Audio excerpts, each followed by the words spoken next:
है और शोहर को मैसेज भेजती है, मेरी मोहब्बत को अपने दिल में ढूंढ लेना, और हाँ, आटे को अच्छी तरह गूंद लेना। मिल जाए अगर प्यार तो खोना नहीं, प्याज काटते वक्त बिल्कुल भी रोना नहीं। मुझसे उठ जाने का बहाना अच्छा है, थोड़ी देर और पका लो, आलू अभी कच्चा है। कैसी लगी मेरी गजल बता देना, नमक कम लगे तो मिला लेना। शोहर का सुपर रिप्लाई, तुम्हारी अदा तो दिल को भा गई, तुम्हारे जाते ही पड़ोसन खाना पकाने आ गई। शोहर, हमारी शादी को इतना अरसा हो गया है, लेकिन तुम्हें रोटियां बनाना नहीं आई। तुम मेरी अम्मी जैसी रोटियां क्यों नहीं पकाती? बीवी, क्योंकि तुम ऐसा आटा नहीं गूंथते जैसा तुम्हारे अब्बा गूंथते थे। शोहर और बीवी आगरा जा रहे थे, जहाँ पैसे कुएं में डालने से मुराद पूरी हो जाती है। शोहर ने 1 रुपया डाला, उसके बाद बीवी ने कोशिश की, लेकिन तवाज़ुन खो बैठी और खुद कुएं में गिर गई। शोहर की आंखों में आंसू आ गए और ऊपर देखकर कहने लगा, इतनी जल्दी? बीवी अगर गुस्सा करने लगे तो उसको सिर्फ इतना कह दे कि बुढ़ापे में तो गुस्सा आ ही जाता है, आइंदा गुस्सा करने से पहले एक बार जरूर सोचेगी।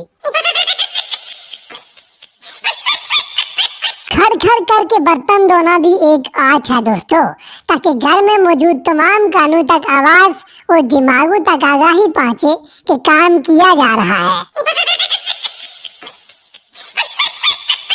हकीकत का फैसला तो ऊपर वाला ही करने वाला है, लेकिन लगता कुछ यूं है कि सर्दियों में बर्तन धोने वाली बच्चियां जन्नत में जाएंगी। सबसे ज्यादा आग उस वक्त लगती है जब आप सारे बर्तन धो चुके हों और कोई 4-5 बर्तन मजीद लाकर रख दे। फर्ज करें सुबह आपका पेपर है और शाम में आपका निकाह, आप किसकी तैयारी करेंगे? कमेंट जरूर कीजिएगा। आज हफ्ता है, ये मैसेज 10 लोगों को सेंड करो, कल इंशाल्लाह इतवार होगा। शादी में जूतों की जगह दूल्हे का मोबाइल छुपाओ, 5,000 क्या 50,000 भी देगा।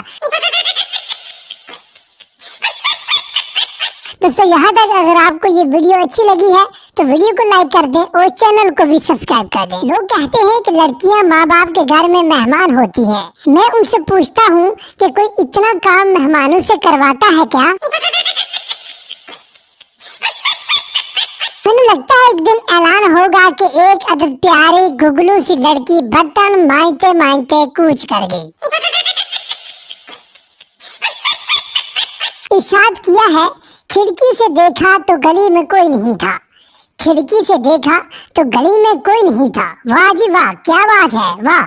खिड़की से देखा तो गली में कोई नहीं था, गली में जाकर देखा तो खिड़की में कोई नहीं था। मेरी दीवानगी पे हंसने वालों, तुमने मेरा महबूब अभी देखा ही कहाँ? वैसे आपस की बात है, अभी तक मैंने भी नहीं देखा। आप मुझसे मोहब्बत नहीं करते? शोहर, तो ये 3 बच्चे जीतो पाकिस्तान से जीत कर आई हो। काका की पुकार, लड़कियों ने जिंदगी भर गम दिए, लड़कियों ने जिंदगी भर गम दिए, जितने भी नंबर दिए बंद दिए। इंसान को फजूल पोस्ट करने की बजाय कोई ऐसी पोस्ट करनी चाहिए जिसमें दूसरों के लिए कोई सबक हो, और मेरी आज की इस पोस्ट में आपके लिए एक सबक है, अलिफ बे पे ते से। बाकी अगली वीडियो में। दिल और चार्जर किसी को भी ना दे, लोग साड़ के वापस करते हैं। अभी अभी एक शेर दिमाग में आया है, लेकिन यार सर्दी की वजह से जम गया है, आप प्लीज ऐसे ही वाह वाह कर दें, शुक्रिया। एक तहकीक से साबित हुआ है कि उन औरतों के हाथ नरम मुलायम होते हैं जो बर्तन अपने शोहर से धुलवाती हैं।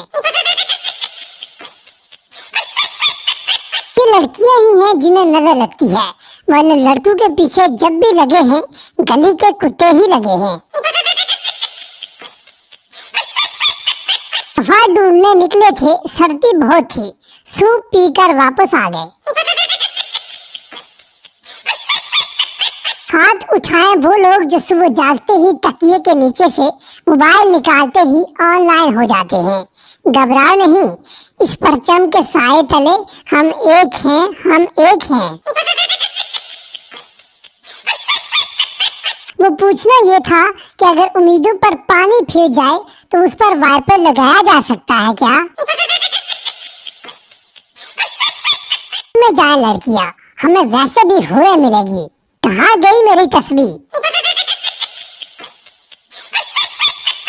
बेटा शादी पर नरगिस को बुलाना चाहता था, जबकि बाप एक नामवर खतीब को।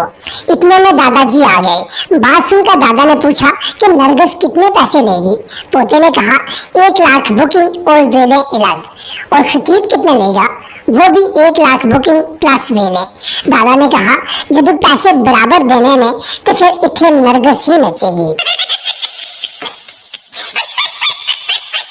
शेख के घर बेटा पैदा हुआ। बेगम ने कहा इमाम मस्जिद को बुला लाओ, बच्चे के कान में अजान देनी है। शेख को कुलानी पड़ गया कि मौलवी को 100-200 रुपए देने पड़ेंगे। 100 उज़र तराशा, फिर कहने लगा अजान तो मैं भी दे सकता हूँ। बेगम ने कहा ठीक है, फिर 2 अजान। शेख बच्चे के कान के करीब मुंह ले जाके बोला कुकड़ू। अम्मी ये मोबाइल पर किसके साथ लगे हो? पप्पू मुदस्सर की अम्मी है। अम्मी ये मुदस्सर कौन है? पप्पू आपका होने वाला पोता।